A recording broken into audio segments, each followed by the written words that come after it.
There's a state where work stops feeling like work. You sit down, you start, and then without quite noticing when it happened, an hour passes, or two. The noise in your head goes quiet. Your hands know what to do before your mind decides to do it. The problem in front of you stops being a problem and starts being a puzzle, and the puzzle is interesting, and you are completely, effortlessly inside it. Psychologists call this flow. Athletes call it being in the zone. Some people never experience it at all. Others stumble into it occasionally and spend the rest of their careers chasing it. In Japan, there is a word for this state that has existed for over 1,000 years. Mushin. It's a concept from Zen Buddhism, later adopted by samurai, martial artists, and master craftspeople. And while modern science has spent decades studying what flow is, Japanese tradition had already developed a practical answer for how to create it. Mushin means literally no mind, which sounds strange until you understand what it's describing. It's not the absence of thought. It's the absence of interference, the mental chatter that sits between you and the thing you're trying to do, the self-consciousness, the second-guessing, the constant internal commentary that evaluates, judges, and hesitates. Watch a master at work and you'll see Mushin. The sushi chef who has made the same cut 10,000 times doesn't think about the cut while making it. The calligrapher doesn't deliberate over where to place the brush stroke. The martial artist doesn't decide to block, the block happens. This is what Zen teachers meant when they described Mushin as the ideal state of mind. Not empty, not passive, fully alive and responsive, but cleared of the noise that normally stands between intention and action. What Western psychology later discovered through decades of research is that this state is measurable, reproducible, and available to far more people than typically experience it. Mihaly Csikszentmihalyi, the psychologist who named and formalized the concept of flow, spent his career studying what made certain people describe their work as deeply satisfying, while others found identical work tedious or exhausting. He interviewed surgeons, rock climbers, chess grandmasters, factory workers, painters, and musicians. People from entirely different fields, cultures, and backgrounds. And despite the differences in everything else, they described the experience in almost identical terms. Time distorted. Self-consciousness vanished. The task and the person doing it became, for a while, the same thing. What he found was that flow occurs in a very specific condition, when the challenge of what you're doing is precisely matched to your level of skill. Too easy, and the mind wanders. It has capacity to spare, and that capacity fills with distraction, boredom, the mental noise of things that have nothing to do with the task at hand. Too hard, and anxiety takes over. The gap between what's required and what you can do becomes visible and threatening. The mind retreats into self-protection rather than engagement. But in that narrow corridor where challenge meets skill, where what you're attempting is difficult enough to require full attention, but not so difficult that failure feels imminent, something changes. The mind stops managing itself and starts doing the work. The self-conscious observer goes quiet. You enter the task. This is what Csikszentmihalyi called flow, and it maps almost precisely onto what Zen masters had been teaching as Mushin for 1,000 years before he was born.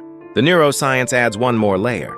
During flow, the prefrontal cortex, the part of the brain responsible for self-monitoring, social evaluation, and second-guessing, becomes significantly less active. Scientists call this transient hypofrontality. The inner critic doesn't go silent because you force it to. It goes silent because the rest of the brain is fully occupied. There is simply no processing power left over for self-commentary. This is, in neurological terms, exactly what Mushin describes.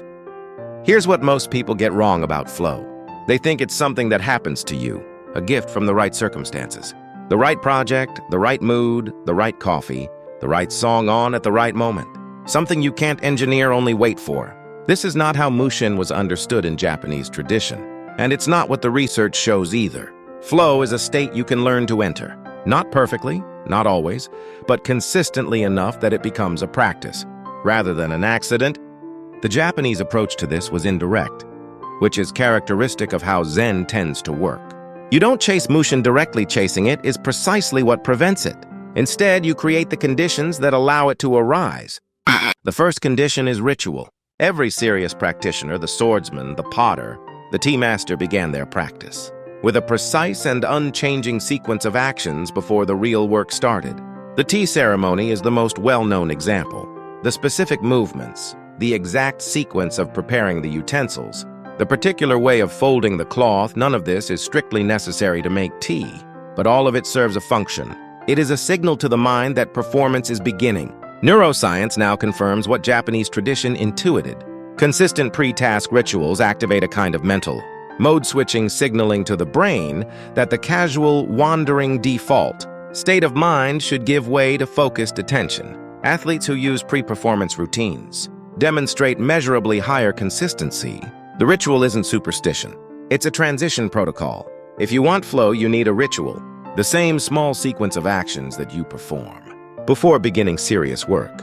It doesn't matter what it is: clearing your desk, making tea, 3 deep breaths, a specific piece of music.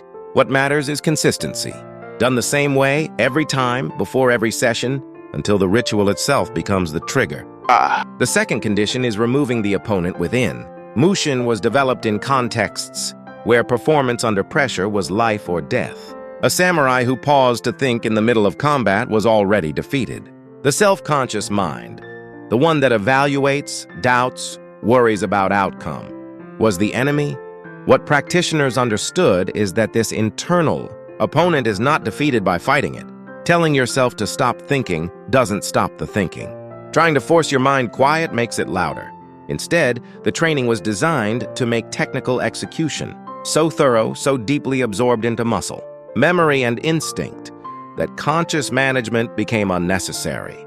When you no longer need to think about how, the mind is freed to simply do. In practical terms, this means that flow requires sufficient mastery of the fundamentals. You cannot enter Mushin while you are still consciously managing the basics. The writer who is still deciding how to structure sentences cannot lose themselves in ideas. The programmer who is still uncertain about syntax cannot disappear into architecture. This is one reason experts experience flow more often than beginners. Not because expertise is required, but because expertise removes the friction that keeps attention at the surface. The third condition is a single, clear point of focus. In Zen archery, there is only the target and the bow, not the archer's reputation, not the audience, not the archer's performance in the previous round or anxiety about the next one. This elimination of everything except the immediate task is not focus in the ordinary sense. Ordinary focus involves effort consciously directing attention toward one thing, while suppressing everything else. Mushin is different. It's the condition where there is nothing to suppress because nothing else has entered. To create this in daily work, one task at a time. No open tabs in the background, no notifications, no phone visible. Not because willpower suppresses distraction, but because the environment removes the possibility of it. You can't be pulled from the task if nothing is pulling. This feels unnatural at first. The mind will seek distraction, not because it wants to be distracted, but because it has been trained to expect it. The habit of fragmented attention runs deep, but it can be unlearned, one session at a time. Start here. Before your next piece of serious work, build a ritual. It can take 3 minutes, a specific sequence of small actions that you do only before this kind of work every time. Let it be modest and consistent. Then remove everything that could pull your attention, not forever, just for one defined period of time, an hour, even 30 minutes, and begin. The noise won't disappear immediately. The internal commentary may run for a while before it settles. But if the task is well matched to your current level, not too easy, not too hard, there will be a moment when it quiets, when the work absorbs you rather than you working at it. That is Mushin. It was available to the samurai. It was available to the tea master. It has always been available to you. The practice is simply learning how to arrive there on purpose. If this kind of depth, the kind that turns work from obligation into absorption, is something you want more of, follow for more. There's a lot here.